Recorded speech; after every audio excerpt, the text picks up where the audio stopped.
Jemaat yang diberkati oleh Tuhan, mari kita akan membaca firman Tuhan dalam Perjanjian Lama, dalam kitab Amos.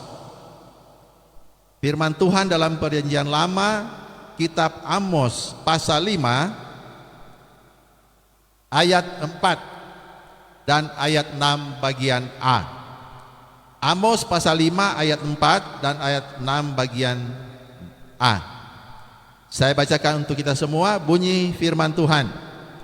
Sebab beginilah firman Tuhan kepada kaum Israel. Carilah aku maka kamu akan hidup. Ayat 6 bagian A. Carilah Tuhan maka kamu akan hidup. Saudara yang dikasihi oleh Tuhan Yesus Kristus, firman Tuhan kepada bangsa Israel, di mana Tuhan berseru kepada mereka dan mengingatkan mereka dan mengharapkan kepada bangsa Israel, carilah Tuhan maka kamu akan hidup. Allah memberikan sesuatu yang luar biasa bagi bangsa Israel. Dia menjadikan bangsa Israel sebagai bangsa yang dipilih oleh Tuhan. Kalau sesuatu dipilih oleh Tuhan, maka mestinya di situ ada yang namanya kehidupan. Tetapi mengapa Allah berfirman melalui Nabi Amos, berfirman kepada bangsa Israel, carilah Tuhan maka kamu akan hidup? Karena bangsa Israel sudah meninggalkan Tuhan dalam perjalanan mereka ketika mereka keluar dari Mesir, sampai ketika mereka sudah di Kanaan, sampai ada yang namanya kerajaan Israel, ada kerajaan utara, ada kerajaan selatan. Dengan kata lain, sudah begitu banyak bangsa Israel ini yang tidak lagi mencari Tuhan. Dalam kehidupan mereka sehari-hari lebih mencari yang namanya ilah-ilah lain, Allah-Allah lain, bukan Allah dari Abraham, Ishak dan Yakub. Dan mereka lebih cenderung kepada apa yang namanya keinginan mereka. Hidup mereka lebih lama, lebih hari, lebih jauh daripada Tuhan. Sebagian besar bangsa ini sudah hampir melupakan Tuhan. Sehingga Allah berkata kepada mereka melalui Nabi Amos, carilah Tuhan supaya kamu hidup. Saudara yang dikasihi oleh Tuhan, kehidupan orang Kristen zaman sekarang, sejak Yesus lahir, sejak ada yang namanya Injil keselamatan disampaikan, banyak terjaring orang-orang Kristen, orang yang mengenal Tuhan, orang yang menerima Tuhan. Sampai pada saat ini, berapa banyak orang Kristen dalam dunia ini? Miliaran jumlahnya orang Kristen dalam dunia ini. Tetapi firman Tuhan tetap relevan sampai pada saat ini. Firman Allah juga dikumandangkan bagi kita saat ini. Carilah Tuhan supaya kamu hidup. Karena banyak orang yang sudah tidak lagi mencari Tuhan. Disebut orang Kristen, tapi kehidupannya jauh dari namanya kebenaran firman Tuhan. Disebut anak-anak Tuhan, tetapi jauh dari kehidupannya dengan Tuhan. Itulah tipe-tipe orang Kristen zaman sekarang. Makanya firman Tuhan itu tidak pernah usang.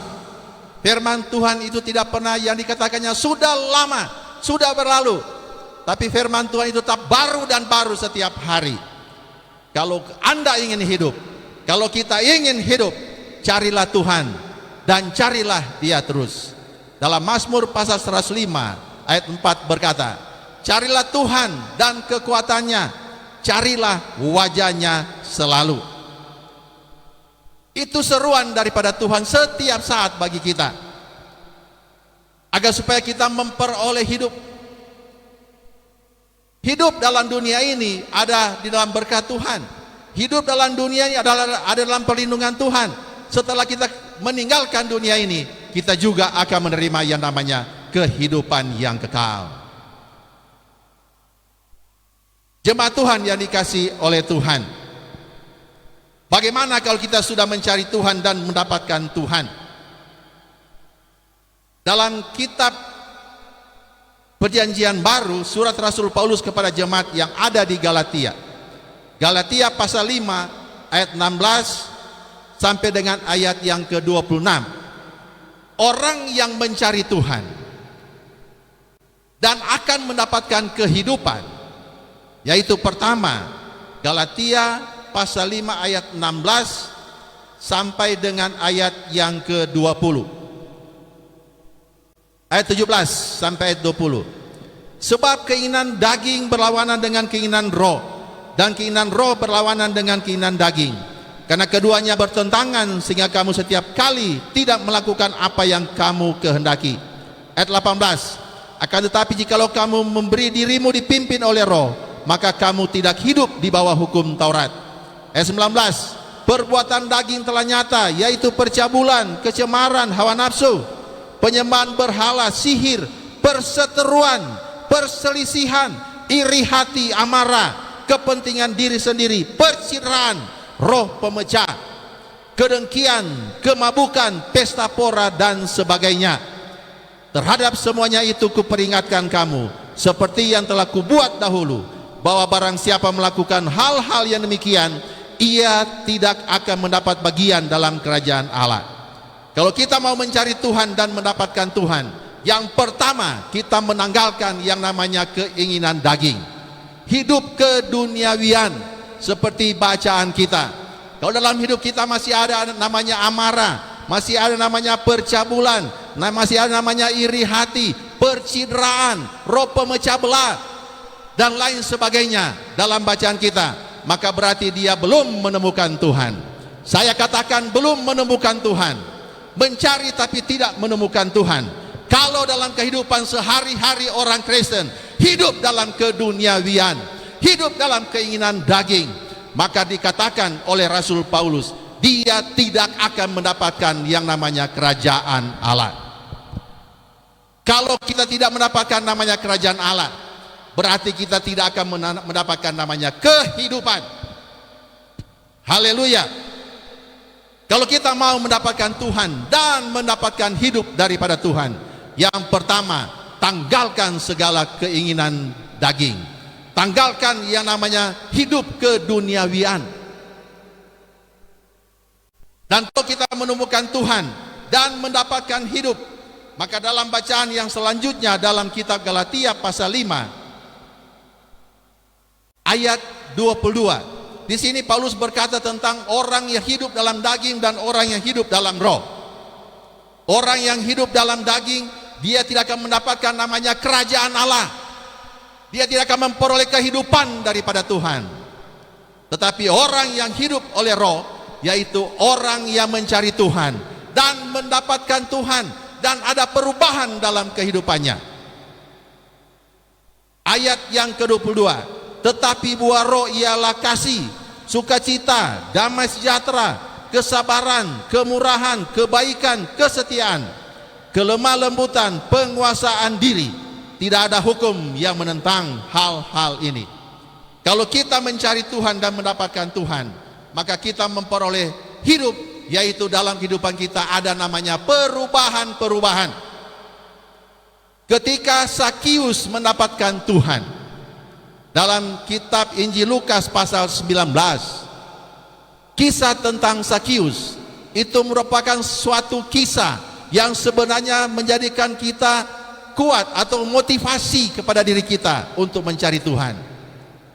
Sakius mencari Tuhan dan mendapatkan Tuhan, sehingga Tuhan berkenan untuk singgah di rumahnya. Dan ketika orang-orang banyak mencela dia, berkata Yesus singgah di rumah orang berdosa, Sakius tidak menanggapi hal tersebut dengan emosi, tidak menanggapi hal itu dengan kemarahan, tetapi dia berkata, Tuhan, jikalau aku akan menjual sebagian hartaku untuk diberikan kepada orang miskin, jikalau ada orang yang kuperas akan ku kembalikan 4 kali lipat. Artinya kalau kita mencari Tuhan dan mendapatkan Tuhan, maka ada perubahan dalam hidup kita. Karakter kita berubah, Sifat ini berubah. Itu orang yang menemukan Tuhan dan hidup dalam Tuhan. Kalau kita disebut orang Kristen, kalau kita disebut hamba-hamba Tuhan, tetapi tidak ada perubahan, maka sia-sialah engkau menjadi orang Kristen.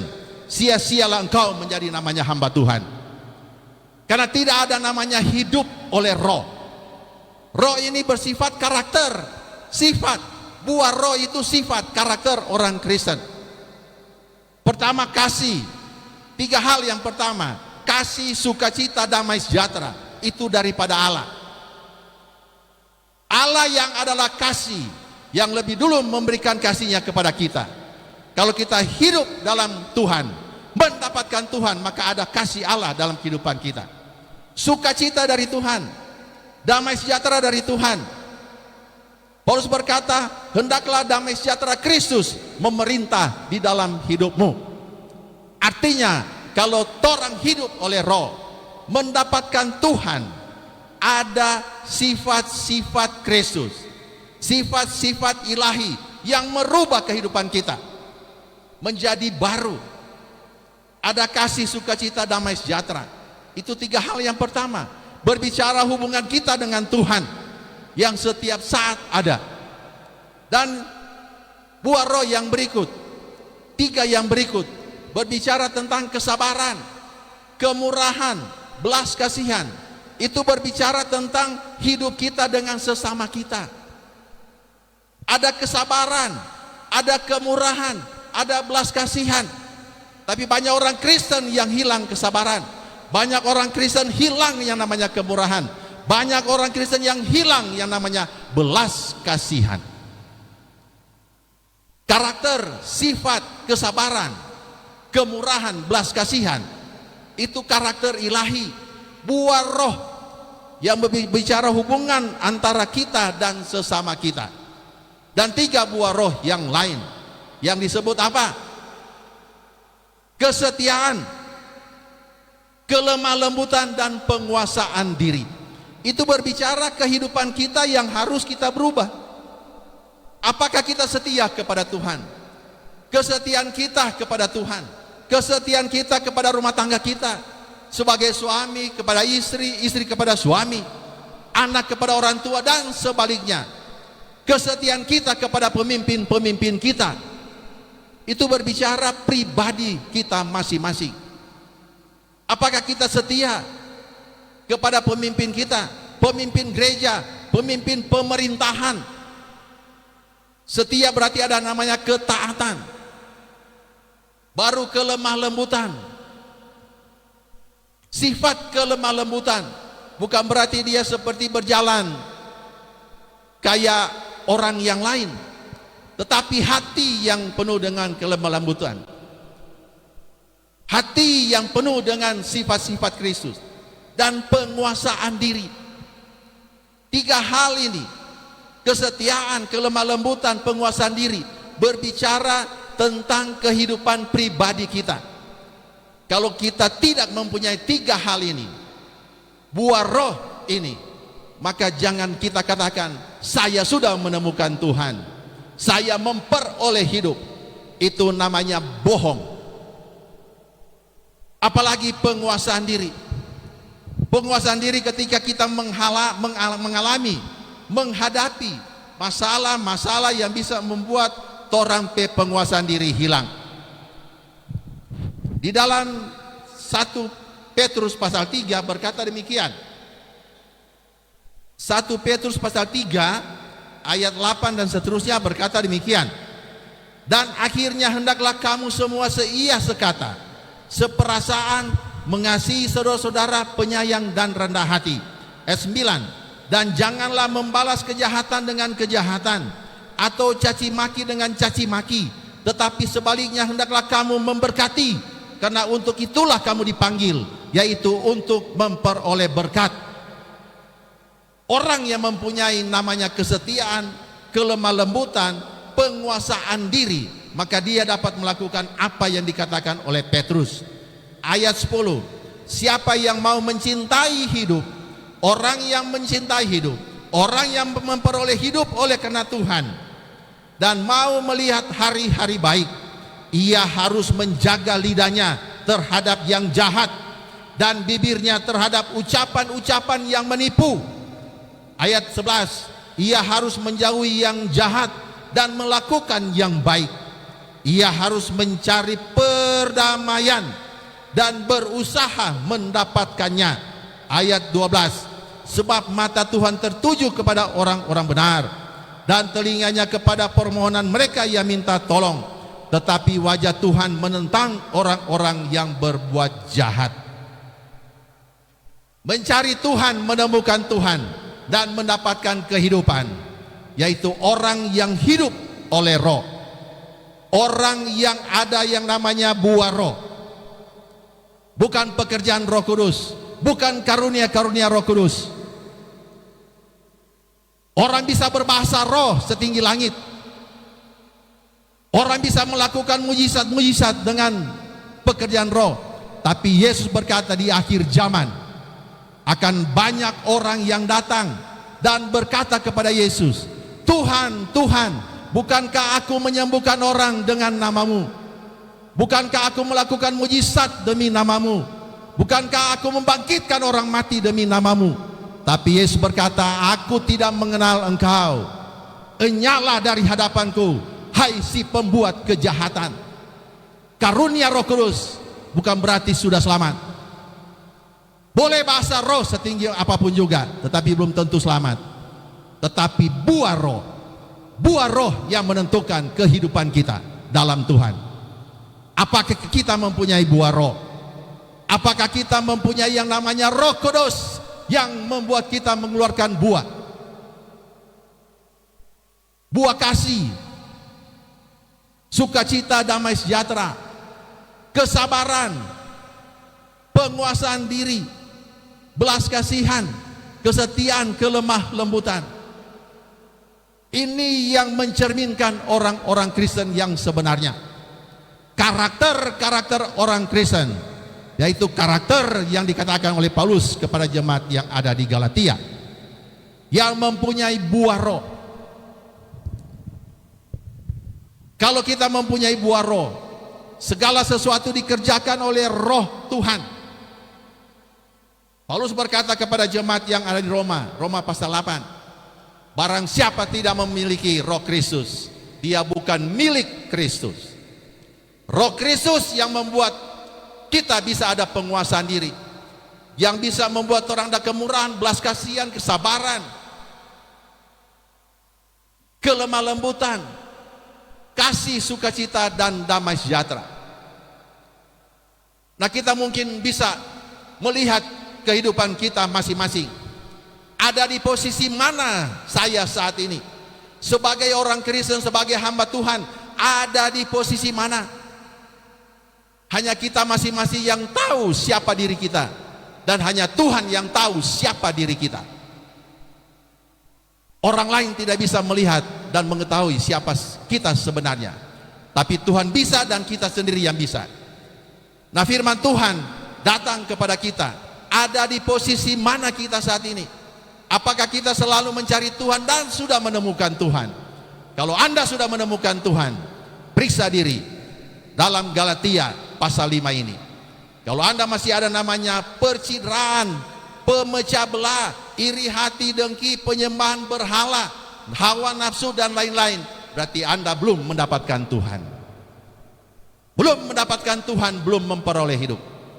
Tapi dalam hidupmu, kalau ada namanya kesetiaan, kasih, sukacita, damai sejahtera, kesabaran, belas kasihan, kemurahan, kelemah lembutan, penguasaan diri, maka Anda sudah mempunyai namanya hidup dalam Kristus.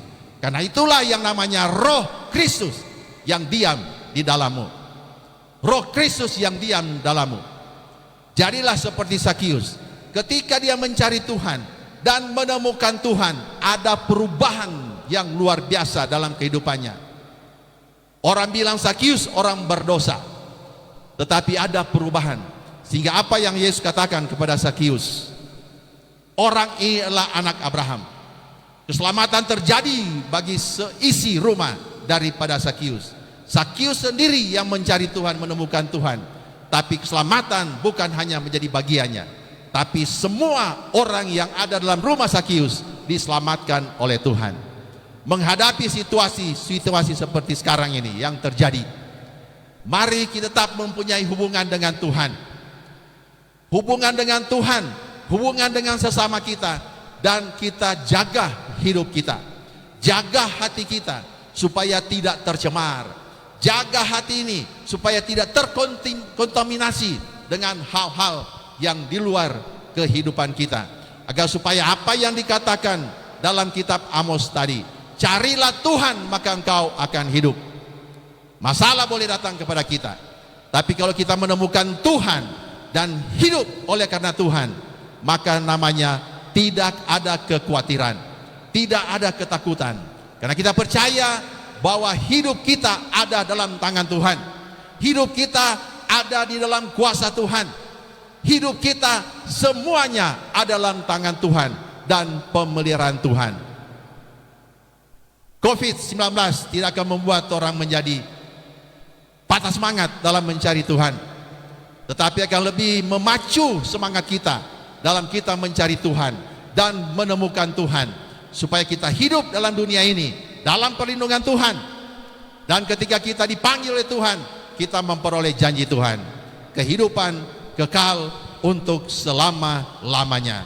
Diberkatilah setiap orang yang mendengarkan firman Tuhan, yang merenungkan dan melakukan firman Tuhan.